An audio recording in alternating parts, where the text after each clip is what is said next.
ផ្ទះរបស់យើងនឹងមើលទៅដូចជាស្មុគស្មាញនៅពេលណាដែលយើងមិនបានរៀបចំឲ្យវាឲ្យបានត្រឹមត្រូវនៅពេលដែលផ្ទះរបស់យើងពោពេញទៅដោយសម្រាមវាពិតជាមានហានិភ័យចំពោះសុខភាពរបស់យើងណាស់ទាំងនេះវាមិនខុសអំពីជីវិតរស់នៅប្រចាំថ្ងៃរបស់យើងនោះទេសួស្តីអ្នកទាំងអស់គ្នាស្វាគមន៍មកកាន់វិបុលបែកគ្នាមួយរយៈអំពីកិច្ចការងារផ្ទះអ្នកណាដែលជា fan របស់ខ្ញុំកាលពីមុនសូម comment ម្នាក់មួយឥឡូវនេះយើងមកនិយាយគ្នាអំពីការរៀបចំជីវិតរបស់យើងម្ដងតាមរយៈវីដេអូមួយនេះខ្ញុំនឹងលើកវីដេអូមួយនេះធ្វើជាឧទាហរណ៍ផ្ទាល់នៅទីធ្លាជុំវិញផ្ទះរបស់ខ្ញុំរយៈពេលជិត1សប្តាហ៍ហើយដែលខ្ញុំមិនទាន់បានរៀបចំនៅពេលដែលខ្ញុំទុកវាកាន់តែយូរសម្រាប់ក៏កាន់តែច្រើនភ្លេចខ្លួនសម្រាប់ត្រឹមកមិនខុសអំពីជីវិតរបស់យើងផ្ទាល់នោះទេឲ្យតែយើងភ្លេចខ្លួននឹងមានរឿងជាច្រើនកើតឡើងមកលើជីវិតរបស់ផងយើងហើយនៅពេលដែលយើងចេះតែបណ្ដេតបណ្ដោយឲ្យរឿងទាំងអស់នោះកើតឡើងមកលើជីវិតរបស់ផងយើងម្ដងហើយម្ដងទៀតដោយយើងមិនមានការរៀបចំវានឹងคล้ายទៅជាដុំថ្មដ៏ធំដែលសង្កត់កយើងមិនឲ្យយើងរើរួចដូចជាសម្រាប់ទាំងអស់នឹងបើសិនជាខ្ញុំមិនរៀបចំវានោះទេវានឹងបង្កើតនៅសម្រាប់ឲ្យកាន់តែច្រើនឡើងថែមទៀតដែលសម្រាប់ទាំងអស់នឹង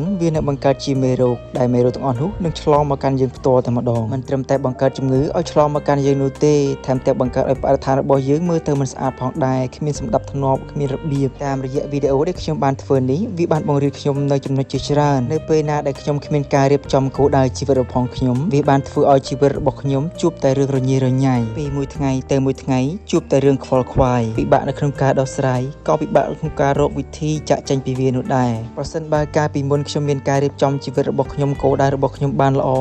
ប្រហែលឥឡូវខ្ញុំនឹងមានជីវិតល្អប្រសើរជាងនឹងទម្រាំតែខ្ញុំភ្ញាក់រលឹកដឹងខ្លួនឯងខ្ញុំស្ទើរតែបាត់បង់ឱកាសទាំងអស់ឥឡូវនេះពេលនេះខ្ញុំចាប់ផ្ដើមសម្អាតទីធ្លានៅជុំវិញផ្ទះរបស់ខ្ញុំរៀបចំឲ្យបានស្អាតដើម្បីថែរក្សាសុខភាពរបស់ខ្ញុំដើម្បីរក្សាបរិស្ថានវាឲ្យបានស្អាតផងដែរកុំទុកវាឲ្យរហូតដល់កើតមេរោគហើយប៉ះពាល់ដល់សុខភាពរបស់យើងប៉ុន្តែយើងត្រូវតែការពារឲ្យបានមុនវាដូច្នេះហើយនៅក្នុងជីវិតរបស់យើងម្នាក់ៗត្រូវតែមានការរៀបចំបើយើងមិនបានរៀបចំវានោះទេវានឹងធ្វើឲ្យយើងស្ដាយក្រោយអស់មួយជីវិតកុំរំពឹងរងចាំដល់ថ្ងៃស្អែកថាអូចាំខ្ញុំមាននេះខ្ញុំមាននោះបានខ្ញុំធ្វើកិច្ចការរបស់ខ្ញុំបានខ្ញុំសម្រេចចិត្តធ្វើការនេះធ្វើការនោះនៅថ្ងៃនេះឲ្យតែមានពេលធ្វើវាឲ្យហើយទៅកុំទុកនៅយូរប្រយ័ត្នស្ដាយក្រោយណាបើខ្លួននៅក្មេងត្រូវខំសិក្សារៀនចប់ពេលណាធ្វើការសន្សំលុយយើងខ្លួនយើងគឺជាអ្នករៀបចំជីវិតរបស់ខ្លួនឯងគ្មានអ្នកណាគេមករៀបចំជីវិតឲ្យយើងនោះទេបើវីដេអូនេះមានប្រយោជន៍កុំភ្លេចជួយចុច share ម្នាក់មួយផងណាសូមអរគុណ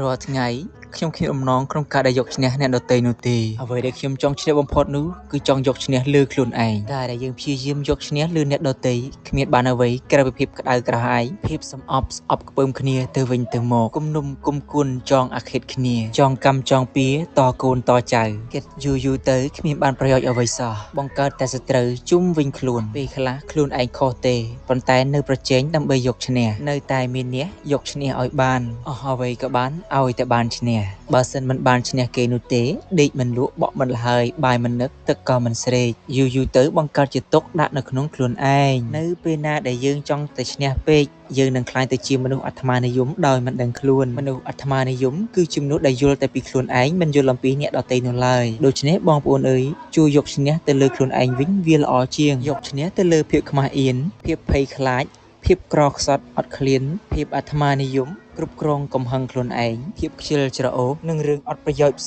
សេងទៀតដែលយើងកំពុងតែធ្វើនៅពេលណាដែលយើងអាចយកឈ្នះទៅលើខ្លួនឯងបានជីវិតរបស់យើងនឹងកាន់តែប្រសើរឡើងហើយយើងនឹងរស់នៅក្នុងភាពរីករាយអស់មួយជីវិតដោយមិនប៉ះពាល់ទៅលើអ្នកណានោះឡើយដូច្នេះពុកម៉ែបងប្អូនទាំងអស់គ្នាអើយចូលយកឈ្នះនៅលើខ្លួនឯងឲ្យបានជាជាងដែលយើងព្យាយាមយកឈ្នះទៅលើអ្នកដទៃ